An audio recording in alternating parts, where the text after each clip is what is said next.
unleashing female power.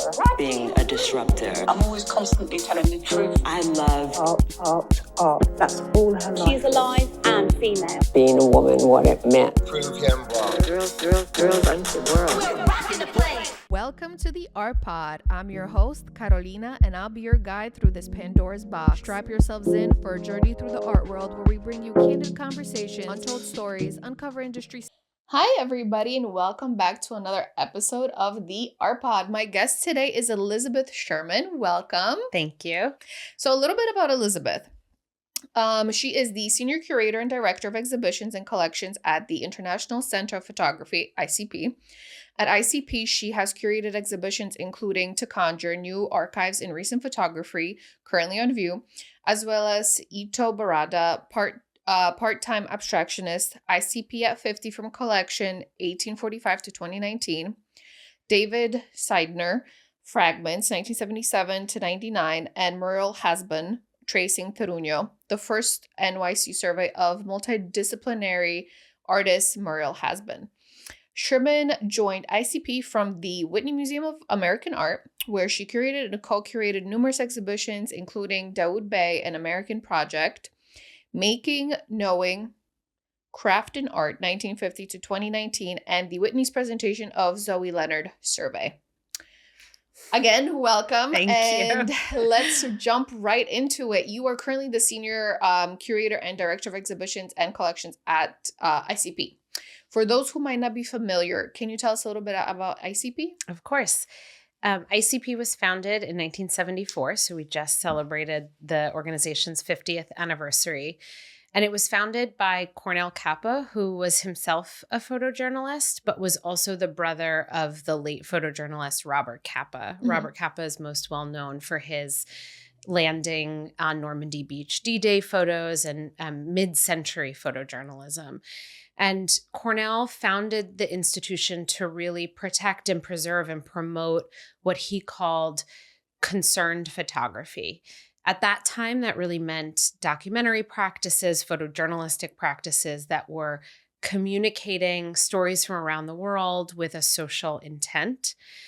10 years later, he added on a school, and that's really when this idea of ICP as a center came to be. So it's a multi-programmatically branched organization. We have our museum functions, which is what I help oversee and where I work. And then we have our school functions, and all together we support and promote photography in all its forms that is engaged socially with the world. Okay, great. Can you tell us a little bit about your day-to-day and your responsibilities as the Senior Curator and Director of Exhibitions and Collections?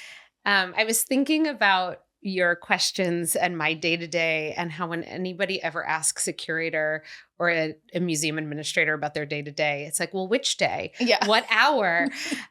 Sometimes I'm in meetings all day. Sometimes they're in person. Sometimes they're on Zoom. We just finished installing our 3 new exhibitions. So we spent 2.5 weeks on the floor installing shows. 2 of the shows were not curated by me, so I was popping in and out, checking in with the team, making sure everything was running smoothly, also co-curating my own show. So really hands-on, placing the work, figuring out all of the problems, running back to the office, answering emails, sitting in meetings, doing studio visits, going to galleries, taking patrons around, writing.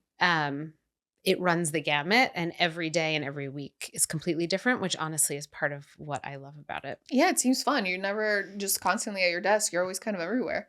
You're never bored. Yeah. Yeah. A little less Zoom, I would take. Yeah. But yeah. Okay. Fair. So you mentioned that 3 new exhibitions just opened up. Can you tell us a little bit about each of them? Absolutely. So the first exhibition is called Ouija, the Society of the Spectacle. And this is ICP's, I think, 6th exhibition of Ouija, the mid-century photographer. ICP manages the estate, the archive of Ouija. We have the largest collection of Ouija in the world.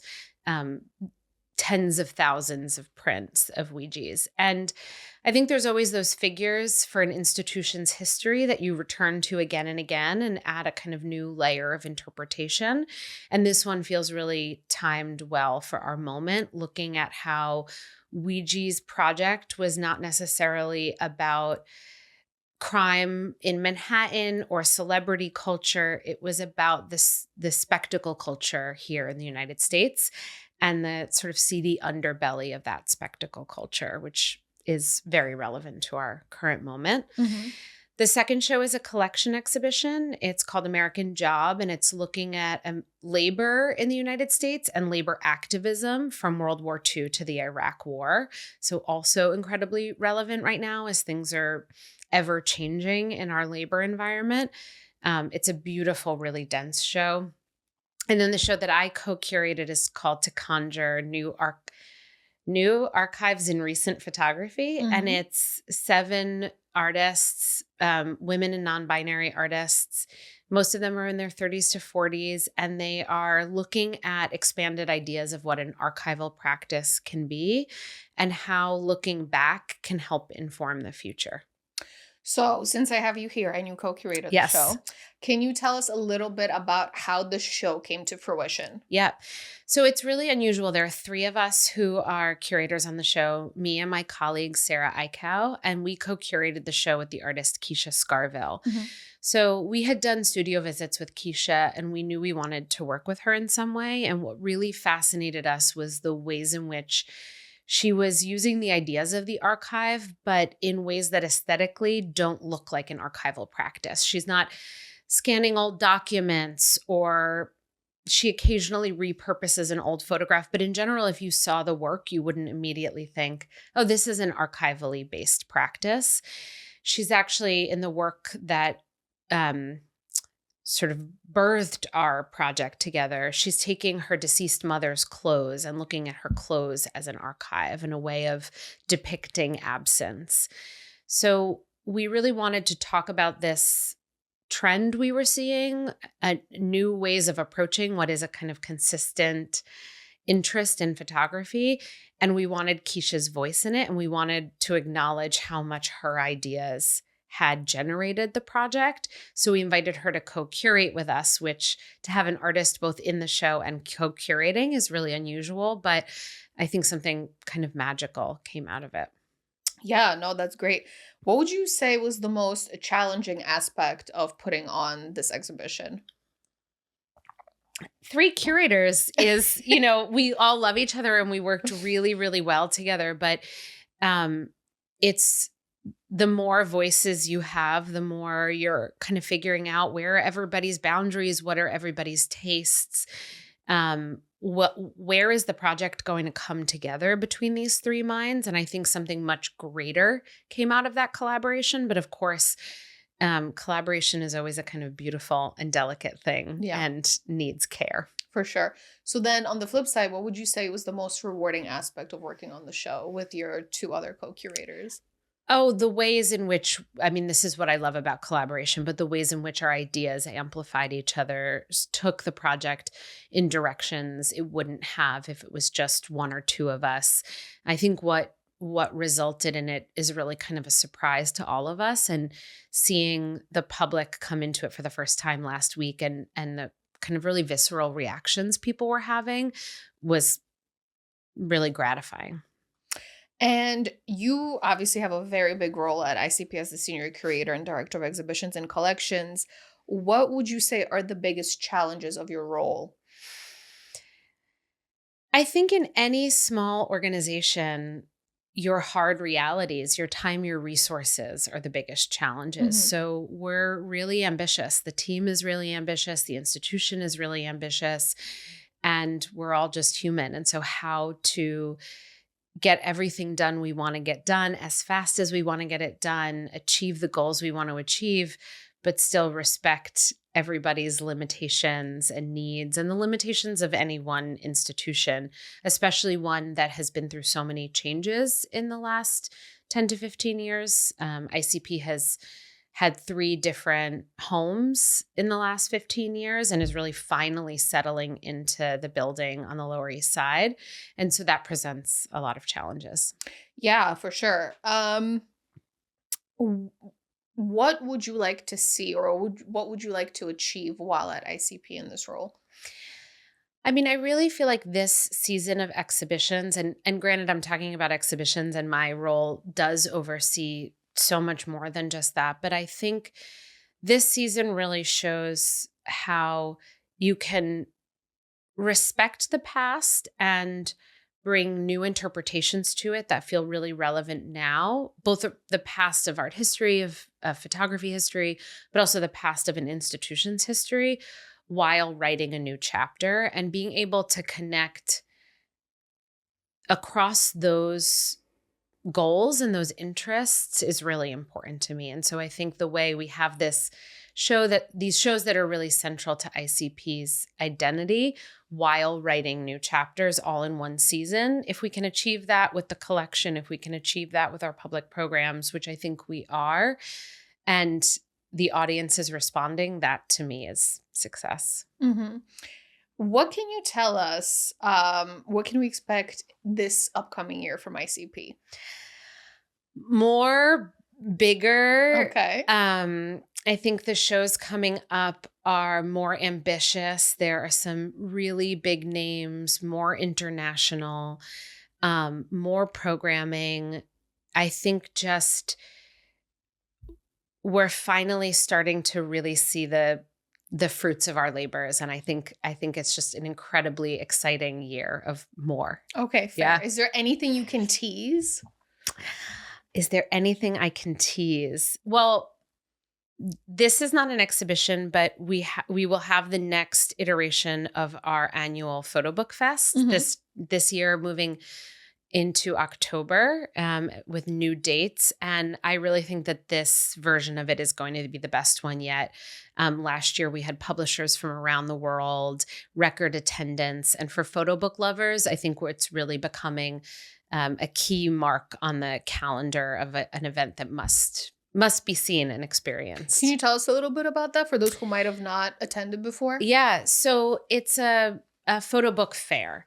So there are lots of different kinds of book fairs. And this one's really a smaller, more intimate, but very vibrant fair that pays homage to the photo book and all of the photographers who use that as their form. So we have major publishers. We have DAP and Thames and Hudson and Aperture. And then we have small independent publishers. Again, I think we had over 10 countries represented at the fair last year. We even have zine makers and individual presses. And so the range is incredible. The access to rare material, new material, or really just independent work, I think is unparalleled. And do you always host it at the same location, or does it differ? We host it at ICP. So it's between our exhibition changeovers, and all the publishers come in and we set up tables in the galleries. We have a robust slate of programming. It's just 3 days of high energy. Yeah, I can imagine. Yes, it's amazing. What would you say do you find particularly interesting about photography as a medium? That it never stops changing. I love all media, as you were reading in my bio. I've curated exhibitions across all materials. I love craft. But if you think about oil painting is essentially the same technology now that it was when humans first started using it. Photography does not sit still. It's young. It's ever changing. I always feel like when you try to define what is a photograph or what is photography, you try to pin it down and it slips right away. Do you need a camera for photography? No. Do you need a darkroom for photography? No. Can photography be entirely computer generated? Yes. Can it be something that looks like a painting? Yes. And this, I think I got interested in contemporary art and artists so that I wouldn't be bored, so that my mind would continue to be pushed to expand, to take in new ideas. And because photography is so restless, it never sits still. How can you ever get bored? Yeah. I think there's a big conversation now around obviously the introduction of AI Yeah. into photography and what do we deem as a photograph or an image created by a human being versus AI, and then how do we judge them against each other again? Essentially, I know there was I forgot where it is, but somebody entered a photography Mm-hmm. contest with an AI based image, and I think they won. And then there Yes. was this whole spectacle around Yes. it.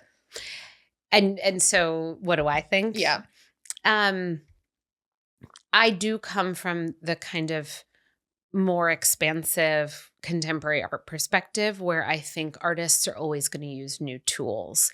So I don't really care that much, to be honest, what tools they use, as Mhm. long as what they're creating is interesting and thought-provoking and a relevant commentary on the world we live in.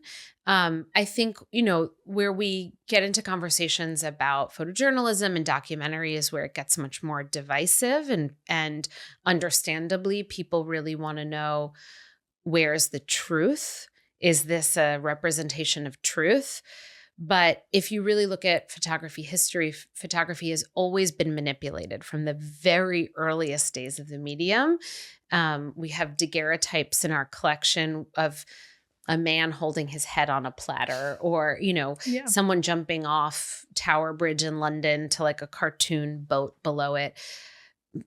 We can think about famous examples of news photography throughout history that people think are true. And then when you look at the contact sheet and you see the context that the picture was taken in, you realize that the framing, the editing told a different story than if you had been there and experienced it. So I'm very concerned about truthfulness in our moment, but I don't think AI is going to ring the death knell of truthfulness. I think it's a problem that exists in every form, in the written word, and we have to hold each other more accountable and not accuse the tools of being the ones creating the problems. I think that's a great way to put it, honestly, because I feel like a lot of people don't realize that even the earliest photographs were actually manipulations. And those are the original Photoshops. Exactly. Yeah. Exactly. The tools have changed, the impulse has not. Exactly. But you have always been a champion of artists who haven't, already either garnered critical attention or lesser known photographers, even during your time at the Whitney. Can you tell us a little bit more about how you find and nurture these talents as a curator?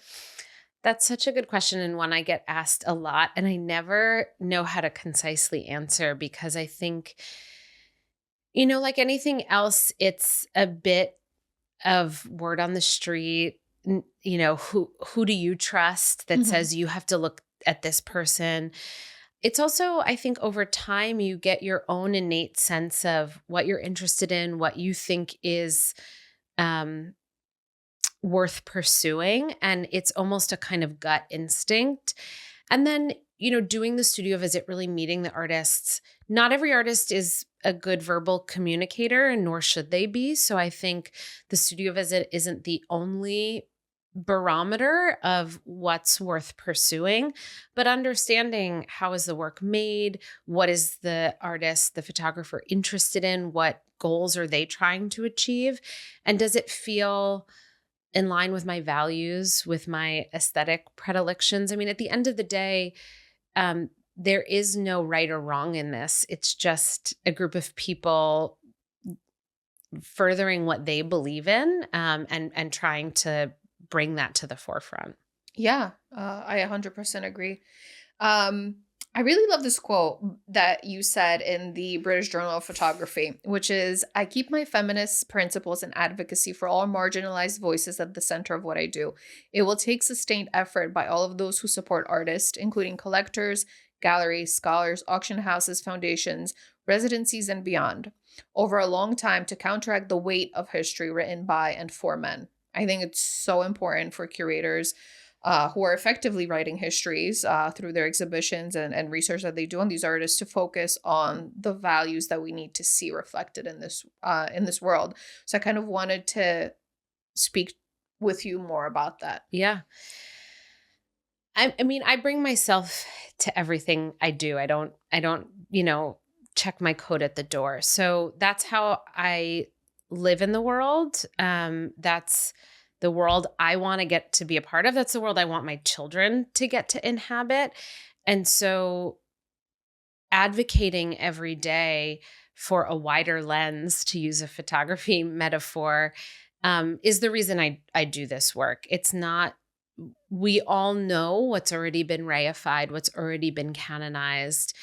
I don't need to do that work. It's been done. Somebody else can do it. But to expand the possibilities of what can be considered good, what can be considered interesting, who can speak with authority on something, we're all better off for hearing more voices, for seeing more perspectives. And so if I can use my, it might seem big, but my little platform and my little arena of privilege and power to advocate for those who have less of it and to raise their voices up, then I feel like I'm doing work that's worthwhile. I feel like I can sleep well at night.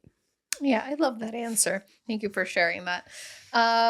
So let's backtrack a little bit to the very beginning, which is your education.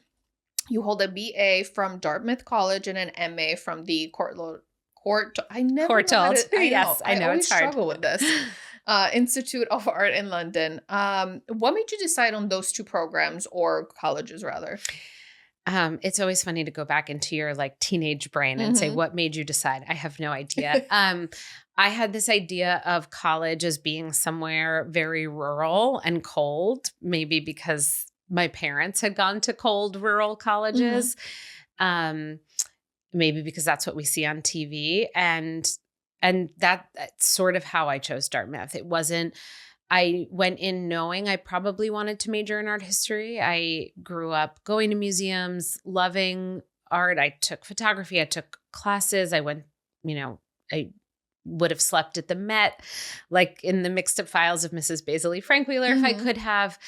But I didn't choose undergrad based on what my major was going to be. I think I just wanted to go to college. Did you know what you wanted to do before you got to college, or you kind of figured it out there? Yeah, I mean, I knew I probably wanted to major in art history, but I'm very curious, and so I knew I wanted a kind of liberal arts degree where I had to take a lot of different classes, where I had to explore a lot. If I rewind, working in museums was always the goal. I don't know that I could forcefully say it at the time, but it really was there, at least since high school. So that's how college happened. And then I majored in art history, and I did internships on my off terms. The Courtauld was a little bit of an accident. I wanted a program that focused really strongly on a master's degree, where as a master's student, I wouldn't be there almost to just pay the bills of the PhD students, which had been some advice that I was given. I wasn't sure yet if I wanted to get my doctorate, and I did not get it. And that was really the right decision for me. Writing a dissertation, working alone on a project for many years is not my personality. I like collaboration. I like teamwork. So I wanted a program that felt like a solid, focused master's program. And then I didn't study for the GRE very well. And so I think because they didn't care about the GRE in the UK, that's why I got in there. Okay, fair. A lot of people always ask if you do need to have a PhD as a curator. Obviously, you're an example that you don't. You just need a solid background and, like you mentioned, a great master's program. Yeah, I mean, I think it really depends upon what time period you're interested in working on. Increasingly, over the course of my career, if you're working in contemporary art, many, if not most, curators don't have PhDs. You definitely find them a little bit more in photography and, PhDs in the history of photography. But certainly if you're going back and doing something historical, it becomes much more requisite. I really felt like I learned on the job. I got to assist on 2 Whitney biennials. I got to do studio visits all over the country. That, to me, as a contemporary art curator, felt like that was my graduate education. No, I totally agree because when I was doing my undergrad, I had no, like, I obviously was a traditional art history major. And when I got out of school, I had no idea how to even enter the art world. Yep. It Who wasn't does? exactly. I'm still wondering. That's what we're trying to do with this podcast. Exactly. But it wasn't really until my graduate school where I had hands-on experience, also working with people who work at galleries and auction houses while doing my MA, that I realized how many different sectors you can get into and what you really like to do, which undergrad completely unprepared me for. Couldn't agree more. I think the problem with undergrad that you don't realize when you're in it is that all of your professors got their PhDs and became academics. Yep. And so that's the path that they know. I'm very happy in the end, maybe needless to say, with the part of museum work that I chose or the part of the art world that I chose. But I wish someone had told me, you can work in an education department. You can, galleries I knew a little bit about, and I did an internship at a gallery, but the innumerable ways that you can be a part of this world, and it doesn't have to be by being a curator or by working directly with artists. I try to tell this to young people all the time because it's a competitive environment. And if you're a little bit more open to the kind of work you want to do or understand what it is you do best, I think that can go a little bit smoother for some people. Yeah, 100%. And like my 20s were like a hodgepodge of jobs across like auction houses, museums, galleries, until I really found like kind of my groove and where I felt like I could contribute the most and what I like to do. So I always encourage people also just to kind of explore and kind of jump around, see if one thing doesn't fit, there's always something else. Absolutely. But I know that while you were getting your master's, you mentioned that you had an experience where you went to see a Louise Bourgeois show at the Tate that had a profound effect on you.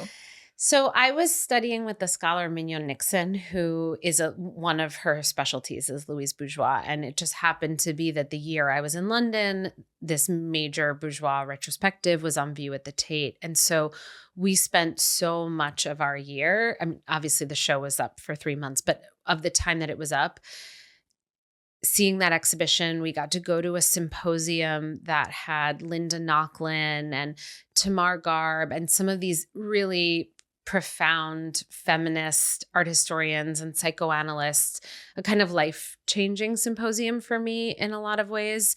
The different approaches that they took to Bourgeois' work, the freedom that some of them really gave the audience in. I can never remember who said this, but I always repeat this back. She talked about seeing one of the works and actually having a really strongly negative reaction, and that was meaningful because the work moved her in the world, that we're not just seeking out positive reactions to works of art. If we're put off, if we're scared, if we're disgusted, that is also meaningful information. And I repeat that all the time to people. But then after spending all this time with the show, when I moved back to New York, the show went to the Guggenheim. And so I then got to see it again at the Guggenheim and spend a lot of time with it there. And it was the first time that I really understood what curatorial work was, how you could take a similar checklist of objects, the same artist, the same framework, but change the city, drastically change the architecture, obviously, and create a completely different experience. Yeah. And that, to me, taught me more about the field that I was going into than any lecture or internship or, other experience. Yeah, that's an interesting way to look at curating. Also is obviously the environment in which you're placing the works. I also wanted to ask you, what is something that you continue to carry from your studies till this day, if anything? Yeah. I had a professor in college whose specialty was the Northern Renaissance. And I took 3 classes with her, even though I didn't think I was interested in the Renaissance at all. And I took a Rembrandt etchings class with her, and she had us go into the printmaking studio at Dartmouth and learn how to do etching and dry point. And she said, it's really important that you understand how this was made, what the difference between an etched line and a dry point line is. And I'm not just teaching you to recognize it. I'm teaching you to understand how it was made, why it looks the way it looks, what Rembrandt was doing in the, many different versions of the same plate. I talk about that all the time. I use that in my own practice. I don't make everything that I work with, but I like to have some kind of material knowledge and understanding of how the artist is working so that I can really understand the objectness of the thing that I'm working with. And that was a really foundational experience for me. Yeah, 100%. I never knew how incredibly difficult it was. It involves so much chemistry too, with like oxidization of these plates and all this stuff, and even making like prints with, what was it, limestone. I also took like the studio classes just to kind of understand how everything is made. And then once you realize how hard it is to actually make certain things, you realize how intricate some artworks or prints are, and you appreciate them so much more because of the technique it takes to create them. Exactly. And that's not to say that, I work a lot with conceptual art. I've showed artists who are maybe, de-skilled or not trying to achieve at a kind of perfectionist level. But I think to understand, what is the artist thinking about? What are they engaged in? What is their body doing when they're making the work, rather than just simply what is the image that they've created? I think it gives you a whole other layer of understanding that we often overlook. Yeah, 100%.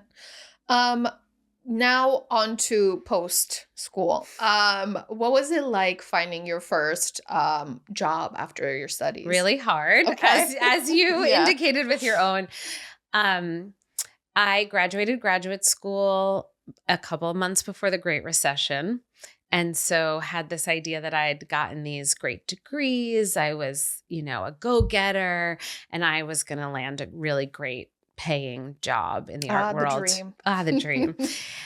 Not only is that never true almost, but I came back to New York. I took a month to just resettle, and then I started applying for jobs, and Lehman Brothers filed for bankruptcy, and everybody at every institution, at every gallery was getting laid off. So I spent a number of months just applying to jobs, and then realized I wasn't going to be getting a paying job. I was mooching off of my then boyfriend, now husband, and he was paying rent. And so I got an internship. I got 2 internships actually at ICP and the Whitney. I was doing 3 days a week at ICP and 2 days a week at the Whitney. And so I had to really reset my expectations of what the start of my professional life was going to look like. And I was getting incredible experiences at the 2 organizations that have now defined my professional life, but it was very humbling, as so many of us have experienced, of not being able to get a job right away and having to decide, am I really doing this, or am I going to pick a different career path? Yeah. And then like a lot of my first internships were also unpaid. Yes. I mean, thankfully, I had the privilege of staying with my parents in like one of the most expensive cities in the world. But otherwise, like I wouldn't be able to do that. Yeah. And I'm very glad that a lot has changed since we did that, and that unpaid internships are not acceptable anymore, and that we've really been able to advocate. But I'm very aware that if it wasn't for the support of my family and their ability to support me, I wouldn't still be in this field. And so that's also back to your question about advocating for marginalized artists. It's also about, who are the workers in this field? Who are the staff at our institutions? What kind of salaries are we being paid? Because if we don't change the behind the scenes, we're also never going to change the artists that, are visible to everybody else. 100%. And obviously salaries are a big conversation, because if you look at, any public facing institutions whose salaries you can see, there's a huge discrepancy between administrative workers and then obviously, directors of museums. And it's a huge discrepancy. Yes. It's not very small. Yes. So I think there needs to be more conversation. Where are we in the in-between? Absolutely. So after your internships, you went on to be at the Whitney for over 12 years. Yeah. As an assistant curator and as a senior curatorial assistant. Let's start with how you began working there. Was it because of the internship that you had with them? Yeah, so my part-time internship turned into a full-time summer internship, and then I was assisting Elisabeth Sussman, who's still a curator there, on her exhibition of Paul Tech. And the catalog needed some extra help. And so there was a little bit of budget for a catalog assistant. And I was able to work on that project for about 9 months. And then my predecessor, my internship supervisor, got asked to curate the Carnegie International, Tina Kukelski, who's now the executive director of Art 21. She left the Whitney, and I was asked to come on as the curatorial assistant. So, it was a combination of being in the right place at the right time, working really hard, having a really great relationship with the curator who advocated for me. And so, being in each role for a number of years and then getting promoted. It sounds so much easier than it was. It was not easy. It's always, it's always easy to say, kind of looking back at it, oh yeah, this and this, but the amount of sheer work I know that it took to, stay there, do your job, and then get promoted. It takes a lot of effort. Can you tell us a little bit more about what these roles entailed that you had there and kind of how you progressed from one role to the other? Oh, that's such a good question. I don't know if anyone's ever asked me that. When you're a curatorial assistant, your job is really to support the curator in all respects. So that's often a lot of research. Sometimes in some ways, the meatiest part of a curator's job, a curatorial assistant can get to do, that initial research, the poring through documents, the corresponding with artists. And then it's also the most banal. It's the booking the travel. It's the managing the schedule. Back then it was the answering the phone. I don't know how much anybody answers the phone anymore. Does anyone even call each other anymore? Exactly. But it's really, you're part administrative assistant, part research assistant, and you're there to make their work go more smoothly, to liaise with the other departments in the institution, depending upon the size of the organization you're in. So it's a great job in that you really understand how an organization works, how a show gets put together. It's so valuable as a young professional to shadow these curators, to watch them install shows, to watch them create checklists, to even watch them interact with patrons, which is such a big part of the work that we do, is, supporting our development colleagues, helping to fundraise. There can be, especially if you're at a large organization, there can be so much paperwork and so much administrative work of those roles, but you get to witness and experience and kind of absorb so much learning that it was, incredibly valuable for me. Yeah, no, that's 100% true. When you're working as a senior curatorial assistant, do you also get to work with the curator on building out the collection? Yeah. So I did work with Elisabeth Sussman on building out the Whitney's photography collection for most of my time there. So beginning in more supportive roles and then advancing to be able to bring in my own acquisitions. And then by the time I left, we were co-leading the photography acquisition committee. So in the senior curatorial assistant phase was a bit of a transition phase where I was bringing in my own acquisitions. I was doing some solo projects with emerging artists, but also still supporting curators on their work. Is there any artist or an artwork that you were able to acquire for the Whitney collection that you're extremely proud of? Oh my gosh, there's so many. I don't want to call out anyone over anyone else. There's moments of the first institutional acquisition where you're really taking a leap and you don't know if it's going to pay off, but you really believe in someone. Mm-hmm. And there are some notable artists out there for whom I had the privilege of getting to make their first institutional acquisition. And that's really meaningful for me. There's the acquisitions that are hard because they're a financial stretch or because your acquisition committee, it's not going to be their cup of tea. Mhm. You're going to have to really bring them along to understand the work. Those are some that are sort of tattooed on my heart. And then there's the ones where you find something. I was just thinking about this today.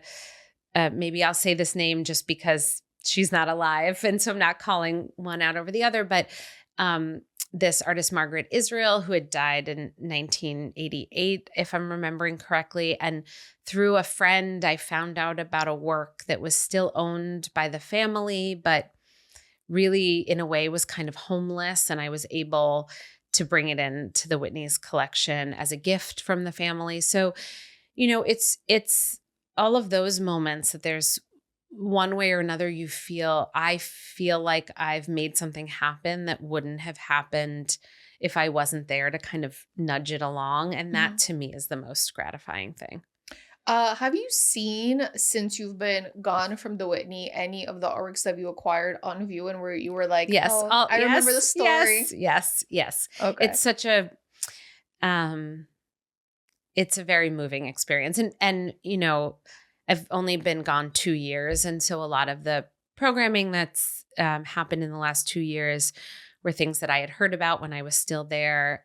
But seeing acquisitions that I was a part of on the walls of a place I no longer work is very heartwarming. I can imagine. I mean, I have sentiment because I collect small works as well, but I feel like I have such sentiment towards every artwork that I have that I feel like if I ever saw them in a different environment or with somebody else, it would be like, it'll tug at my heartstrings. Yeah. But, I think it's funny because we talk with acquisition committees a lot about the difference between collecting for yourself and collecting for an institution. And there's a way in which I think when you collect for yourself, it's like, it's always yours and it would tug at your heartstrings. But when you're collecting for an institution, at least I think how I feel, they're like little birdies that you want to fly the nest. And actually, in some ways, it's almost more gratifying to see other curators incorporate that work into their shows because you did something that's meaningful to other thinkers, to other curators, and not just to you, and that they're going to keep having a life beyond your own time at the institution. Yeah, you're nurturing their career essentially for generations to come. What would you say was your favorite thing about working at the Whitney? Oh, my colleagues. Okay. Yeah.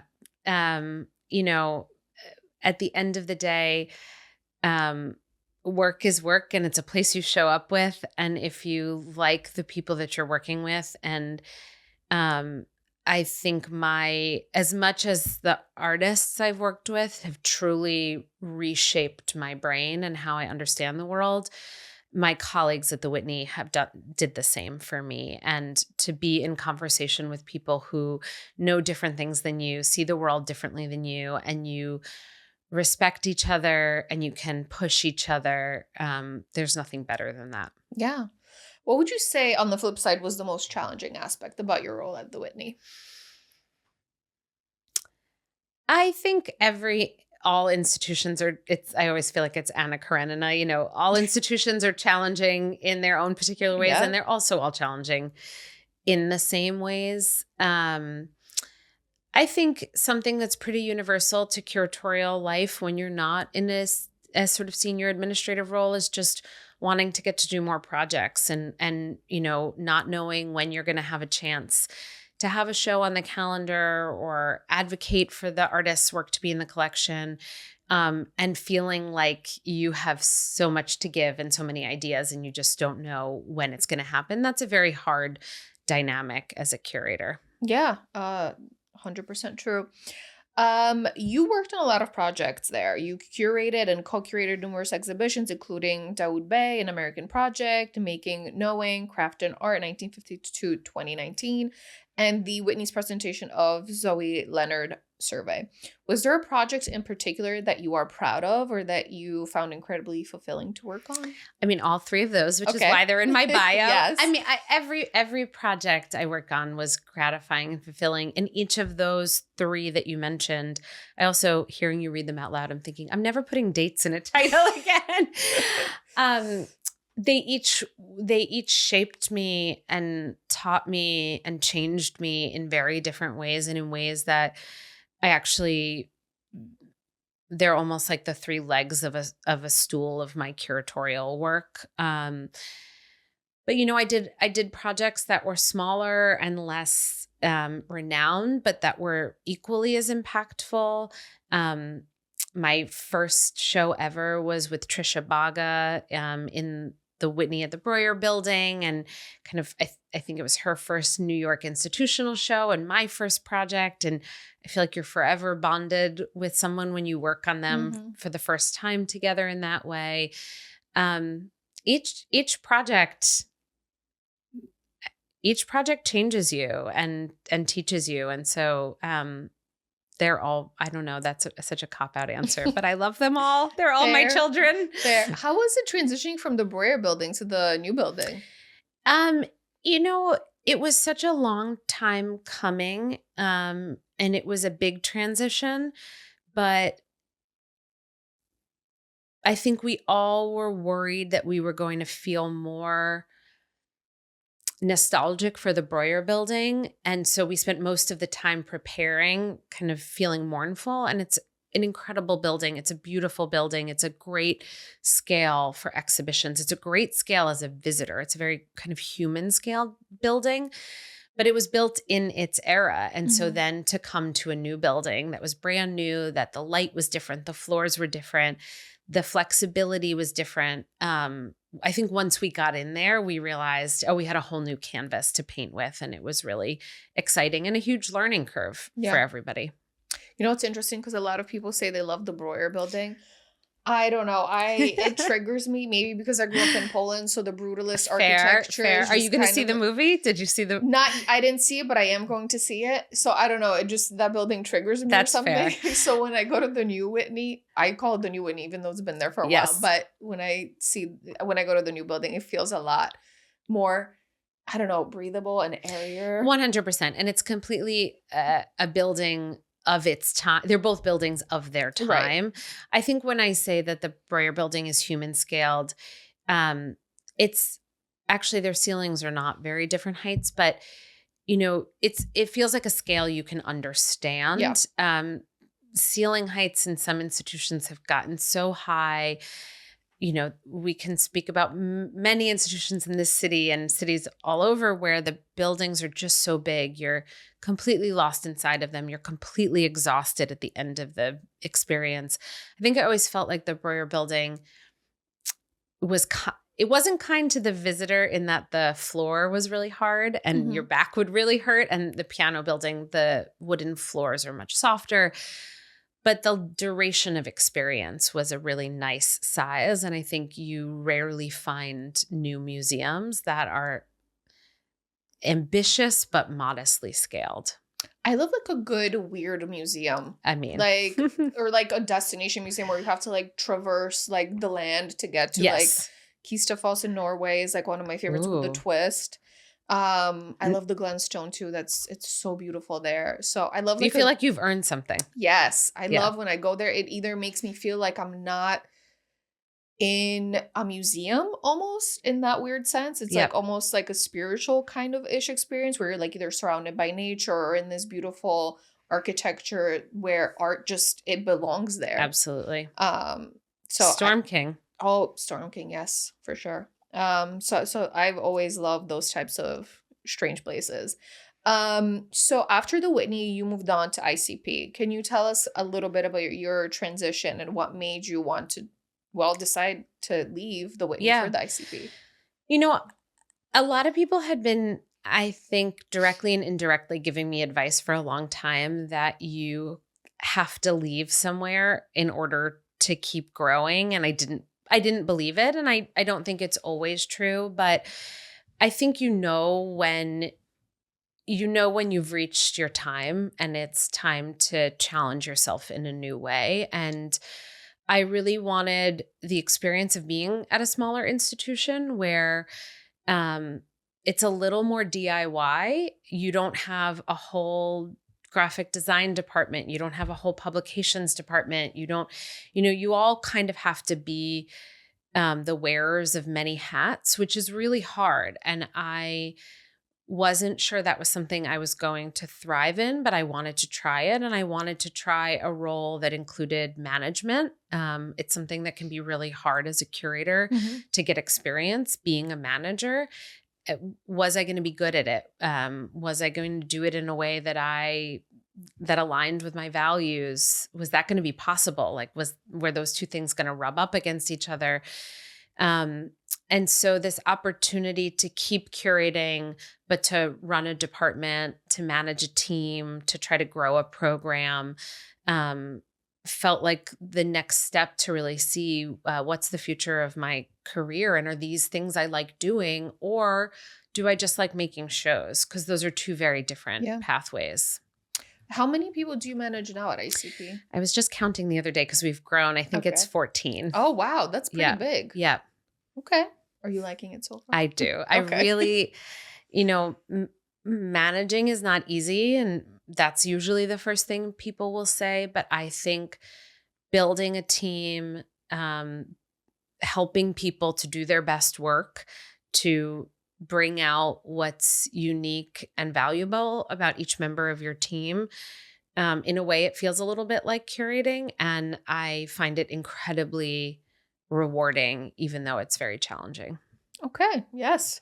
I have heard many times mentioned that managing a team is probably one of the hardest roles you can actually have anywhere. Yeah. And really undervalued. Yes, 100%. To be a good leader, you really have to have so many necessary skills that I feel like, I honestly don't know. Some people end up in power who should not be there, very obviously, but yes. Yeah. Amen. Yeah. So, when you actually have a good leader and a good manager, it's like the best thing ever, because then you can really thrive in your own roles. Exactly. Okay, so I'd like to finish by asking two big questions of my sitters before we move on to the fire round of questions. One of which is, have you faced any particular challenges as a woman working in the field? Yes, 100%. We all have. Yes, of course, every day. Yeah. Are there any particular ones that stand out or that you want to share? Misogyny is real. The patriarchy is real. Yeah. No matter how much we advance, no matter how much things change, and no matter how hard we work as individuals, this is still the world we live in, and we're still subject to those same biases and those same power structures. Yeah, 100%. And do you have any advice for incoming generations of women who are looking to work in the arts?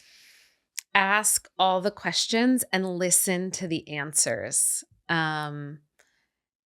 It may be hard to hear it, but really think about what kind of a life you want to have your whole life. This is always what I say is, when you're young, I think the only thing that feels solid is your career ambition. Mm-hmm. And so you put all your eggs in that basket, but think about who you want to be and what kind of a life you want to have. What kind of a place do you want to live in? How do you want to be? Are you very social? Are you not very social? Or do you like socializing with your friends, but you don't like socializing for work? Ask these questions of people who do these jobs and listen to the answers, and try to choose a career path that matches the life you want to live, not chasing a goal simply because it seems to be the most star-studded goal or the hardest thing to achieve. Yeah, I think that's so important. And I'm glad that you mentioned that, because early on in my career, I was just kind of like grabbing at things, looking at what sticks. And I wasn't really asking myself questions about where I see myself long-term in life. Because I think when you're young, you're not really thinking you that can't far ahead. see. Yeah, exactly. And then also like have a check-in with yourself at like every 5 or 10 years. Absolutely. Because the things that I wanted in my 20s, I don't want anymore. And I'm sure future me in 10 years will be different as well. One can only hope. I Yeah, don't want exactly. to stop changing. Exactly. You don't want to stay the same person. Exactly. So that's really great advice. Okay, are you ready for the fire round of questions? We'll see. Okay. So essentially, you'll pick a number between 1 and 10, and then Okay. I'll read the corresponding question. I think we have time for like 3 or Okay. 4 maybe. Okay, so which number do you want to start with? 8. It's my lucky 8. number. Okay. What's a book you read that you didn't want to end? Oh gosh. Well, we could be here all day. The book that I am talking, I just finished Orbital, which was like so delicious and rich. But the book that I keep talking about this year, let's call it this year still, is The Sparrow by Mary Doria Russell. It was written in the 90s. It's sci-fi, really spiritual, asks all the big questions about humanity and why we're here and what our purpose is in a way that sometimes I think only genre fiction can do. It's a stunning book, and I keep wanting, the characters are still here with me, and I keep wanting to go back to them. Okay, that's going on my list. I essentially put that question on here to So that you know what build to my read. Yeah. own list because I love reading. So Me too. So that's for my own personal reasons. Okay, another number. 4. 4. What is a passion project you want to complete? Oh, is it, can I talk about Anything. if it's actually happening? Anything, yeah. I am working on an exhibition with a colleague who works at the Museum of the Moving Image, and we're doing a 2-part exhibition about medical imaging technology and contemporary artists and photographers and filmmakers that use medical images in their work. It's a real passion project. It's something that came out of reading I was doing about politics, not thinking it was serving my work at all. And I started to pull a thread and kind of unraveled a whole tapestry. And it's one of those projects that I'm obsessed with from a work perspective, but I'm also understanding how it's helping me to work through some things I've gone through in my life, some of my own anxieties. And so I'm really excited about it, terrified that it's only a year away. Oh, wow. yeah. Okay. This is such an interesting concept because I haven't heard of this even remotely being done anywhere else. Yeah. Or that neither approach. have we. Yeah. Yeah. We're This is really really excited. interesting. Thank you. And you said it's opening a year from now? Yes. 2026? Early 2026. Awesome. Yes. I can't wait. Yeah. Nice. Okay. 1 more? 2 more maybe? 2. 2. Name a book or film that had a profound influence on your life. Willa Cather's Song of the Lark, which I have now read incredible rereadings of Willa Cather, and I understand better what I couldn't as a teenager in high school, understand her faults and her flaws.